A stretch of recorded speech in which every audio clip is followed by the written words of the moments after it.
Então, voltamos, né, aqui a falar agora do hipertireoidismo, tá? Que é causado pela hiperatividade da glândula tireoide, ocasionando o excesso de produção de hormônio tireoidiano.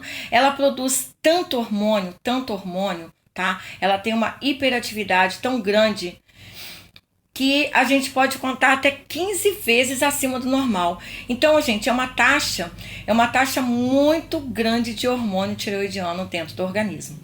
Isso com certeza ia dar ruim, né?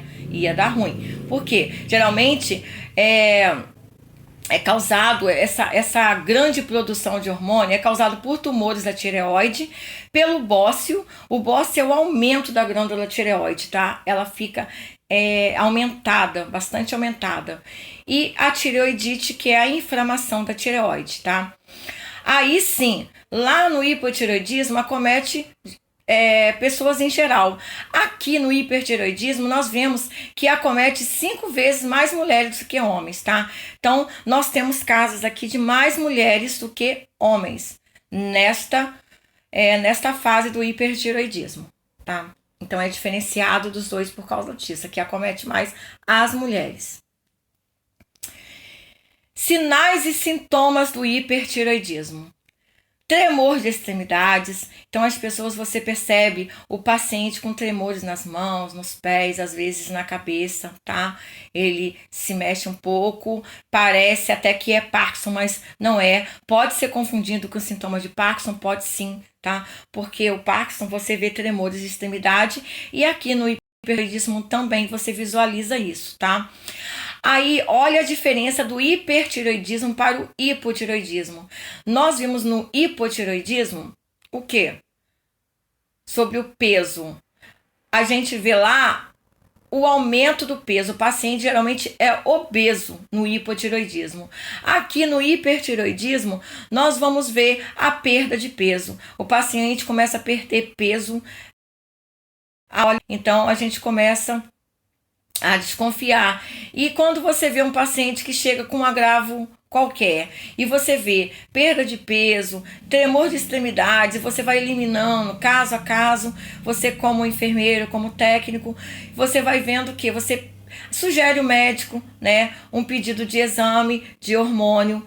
Isso sim, quando você vê que passou despercebido às vezes, porque o paciente pode confundir um agravo com o outro. E como a gente está liberaleito toda hora, nós começamos a perceber e podemos sim sinalizar para o médico algum tipo de exame, sinalizar, sugerir, né, com todo carinho, porque ele é o prescritor e nós somos só os cuidadores, né? Então nós temos que cuidar, observar e ser carinhosos ao passar uma informação. Taquicardia, lá é brade, aqui é taque, né? O coração ali acelerado, nervosismo, o paciente já não está mais letárgico, o paciente está extremamente aflito, extremamente confuso e extremamente agitado, tá? O calor e hiperemia cutâneos. Hiperemia é o que, gente? Hiperemia cutâneos é o edema, né? O edema cutâneo, aumento da sudorese, o paciente vai ter muito suor, ele vai suar bastante, então a sudorese é o aumento do suor do paciente. O paciente fica ansioso, te chama o tempo todo, quer a sua atenção o tempo todo. Enfim, é um paciente que às vezes fala assim, o paciente é poliqueixoso, ele fica se queixando o tempo todo, ele fica me chamando o tempo todo, mas não, tá? Essa é a ansiedade que ele tá numa ansiedade grande, ele não quer ficar sozinho. E nós, como técnicos, nós temos que observar esse sintoma também. Não só falar que ele está chateando a gente, mas observar se tem algum outro sintoma em conjunto com a ansiedade desse paciente, tá? Estenoftalmia, né? Que são os olhos protusos. Esses olhos protusos, gente, são os olhos esbugalhados, tá? Então a gente fala que o paciente tem os olhos esbugalhados por conta de um dos sintomas, tá? Do hipertireoidismo, um dos sinais, desculpa, um dos sinais do hipertireoidismo. Os olhos do paciente ficam bem protuberantes assim, tá bem esbugalhados mesmo. E nós falamos olhos esbugalhados, mas a palavra não é essa, tá? Desculpa, eu tô me coçando porque eu tô com muito calor, vocês me conhecem. E aí a gente observa também essa protuberância, tá? Dos olhos do paciente. É uma coisa a se observar em conjunto com outros, tá? Com outros sinais e com outros sintomas, tá? Então nós temos que sempre estudar os sinais das doenças para que a gente consiga separar. Ah, não, o paciente está assim, mas não é só Parkinson, né? Porque ele está com outro tipo de sintoma. Então, ele pode estar assim com hipertiroidismo. A gente começa a observar e começamos a formular nosso próprio diagnóstico, né? Para a gente conseguir passar isso para o médico. Quando a gente sabe, a gente começa a passar e com autoridade, né? A gente não fala besteira. Então, essa protusão do olhar do paciente, nós chamamos de olhos esbugalhados ou exoftalmia, tá? Ai, a língua da titia é uma vergonha, né? Mas é assim mesmo, não tem como. Eu não consigo, às vezes, falar algumas palavras, gente, me desculpa. Necessita de tratamento para bloquear a produção hormonal excessiva. Nós temos que bloquear essa produção, né? Nós sabemos que tem, após o exame, uma excessiva produção desses hormônios. Nós vamos lá e fazemos o bloqueio com hormônios, né? Dos hormônios, tipos de hormônios. Então, em pacientes parkinsonianos, pode ser uma das causas que agrava ou intensifica o tremor. Tá? Então, isso pode intensificar o tremor desse paciente, intensificar esse agravo nos pacientes parkinsonianos. Então, você pode reparar que o hipertiroidismo e o hipotiroidismo tá ali sempre agarradinho na doença parkinsoniana, né? Então, pode ser uma das causas, sim, que agrava e intensifica o tremor desse paciente. Aqui está mostrando, né, um paciente parkinsoniano que não tem o controle, né, dos seus movimentos, que anda fletido, tá? E que às vezes ele perde a direção, né? Tem aquela parada e perde a direção e pensa: como eu vou fazer agora e qual direção tomar? Você percebe isso porque o paciente realmente ele para, tá? E fica procurando a direção. Aqui nós estamos repetindo, né, os sintomas, né, do paciente que nós vimos, que nós conseguimos observar com os nossos olhos, a olho nu ali, o que o paciente passa, que ele está apresentando para a gente, né? A sudorese, o cabelo fino, o nervosismo, né, o bócio, né, que é o aumento, a palpitação, que é ataque cardíaco, pulso rápido, tremores, edemas de membros inferiores, às vezes sim superiores também, tá? A fraqueza muscular, enfim, aqui nós observamos os pontos que o paciente apresenta pra gente, tá? Ele vai apresentar. Então, assim, você com 3, 4 sintomas e sinais, você já pode praticamente fechar um diagnóstico na sua mente para que você possa sugerir algum tipo de exame. Porque, às vezes o médico atendeu e falou assim: eu observei ontem isso. Ele vai lá e fala: vamos fazer esse exame aqui. Né? Então, assim, é tudo um conjunto, porque nós somos uma equipe multidisciplinar, uma equipe em que trabalhamos juntos para um bem comum, que é o bem do paciente, né? A assistência de enfermagem ao cliente portador do hipertiroidismo. Administrar medicamentos prescritos sempre, né? A reposição de hormônios tiroidianos. Então, essa reposição desses hormônios nós vamos fazer, orientar quanto ao repouso físico e ao repouso mental, tentar acalmar o paciente, tentar explicar para o acompanhante, se ele tiver como lidar com ele, para te chamar se o paciente tiver algum tipo de sintoma diferente, né? Para que você possa observar com seu olhar diferenciado.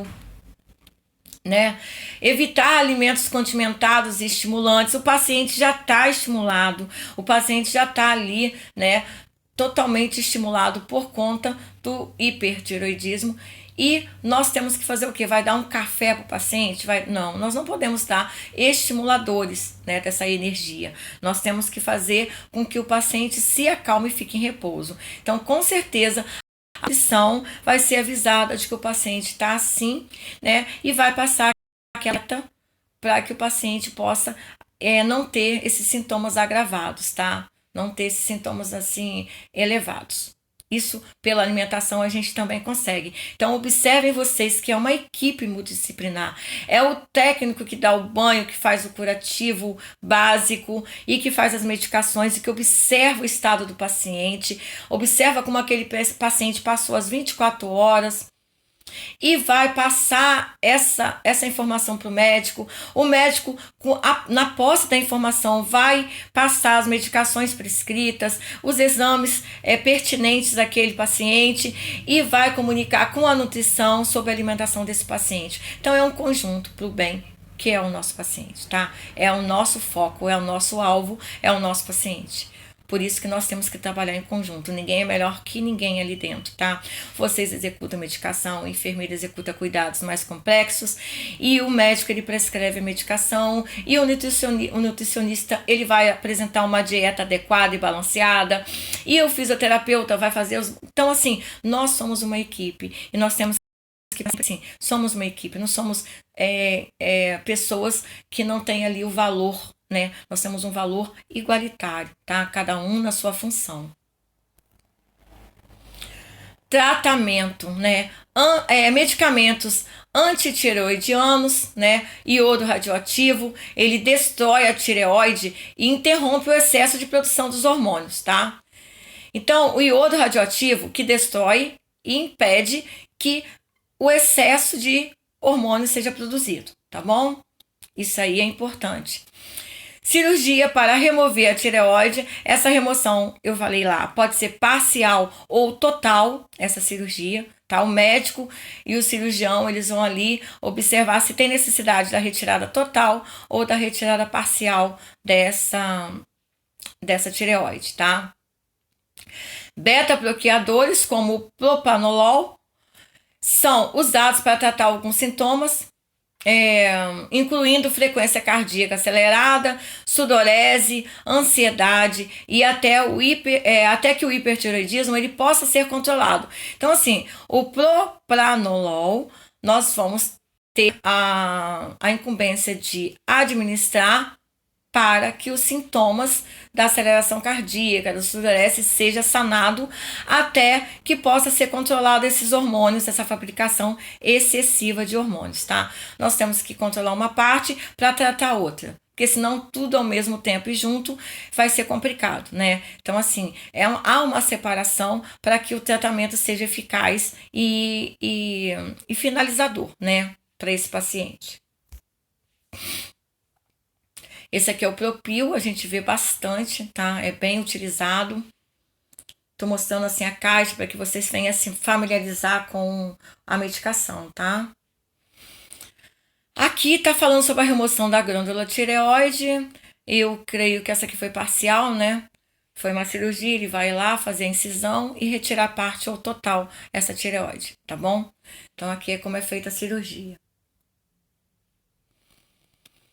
E nós vamos agora passar para as hematopatologias do sistema hematológico, tá? Nós vamos passar para essa parte agora, falando sobre o sistema hematológico e tudo que há de saber sobre ele para a gente poder ter a nossa noção clínica, tá bom? Então eu vou cortar esse vídeo mais uma vez e a gente vai voltar falando sobre esse sistema, tá, babies?